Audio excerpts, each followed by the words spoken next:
So it is 11 o'clock, so we'll get started. Ohayo gozaimasu. Good morning. Thank you all for coming. This morning we're going to be talking about the alternative idol scene in Japan that's grown up over the last several years. And just to set the context of things, in Japan, as far as popular music goes, the idol genre absolutely dominates things. And as you can see, this is the list of the top 50 singles for 2016 in Japan. For the top 5, as far as sales go, number 1 is Arashi, which is a male idol group. Number 2, the Sandame J-Soul Brothers, male idols. You have Nogazaki 46 in the 3rd place, AKB 48 in number 4th place, and in 5th, another male idol group. As far as the top 50 goes, you have to get to number 27 until you get to an actual band. That is the punk band from the 90s, High Standard. Then there are a few solo male artists, and number 50 itself, there's another band. So out of the top 50 singles in Japan last year, 45 were by either male or female idol units. And that's kind of been how things have been for the last about 20 years. So for artists who've been wanting to break into modern music in Japan, there haven't been a lot of options for them unless they want to work in idol or starve. So those are your 2 options. In 2010, there was a bit of a counterculture response to this environment. And you had the emergence of 2 different groups. One was baby metal. We had a panel yesterday where we talked about that for a while. Today we want to go down the other rabbit hole, which was really dug by a unit called the Brand New Idol Society, or BIS. BIS was formed by a disgruntled singer-songwriter named Poor Louis. She was fairly frustrated. No one was listening to her music. No one was interested in her music. All anyone wanted to listen to was idol. And so she said, well, if you want some idol, I'll give you some idol.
She had a very punk disposition, and she hooked up with a manager and has really been instrumental in going from this, which around 2010 is all kind of pastel and candy floss, to where we are today, where we have a very healthy underground idol scene.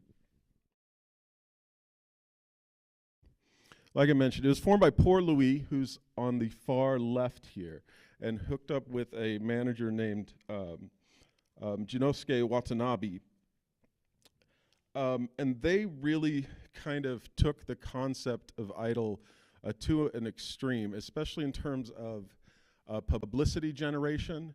They put out music videos of the group running naked through the suicide forest. Instead of just doing swimsuit modeling, they actually went and did Playboy. They would do 110K marathons followed by a 24-hour concert, one of which actually ended the career of one of the members of BIS. BIS was controversial in about 14 different ways. It was really out to destroy Idol, and that was really their goal. Musically, philosophically, they were nihilistic, punk. Musically, though, they were all over the place. They would collaborate with any alternative musician they could bring in, noise, punk, industrial, and they also did collaborations with more mainstream people like dempagumi.inc and Dorothy Little Happy. They did see a fair amount of both metal. We're on track to play the Budokan in 2014. The big difference was Baby Metal was accepted. BIS was not. We don't know whether it was scheduling or because they were afraid that they would desecrate the sacred sumo grounds that are blessed by the Shinto priests.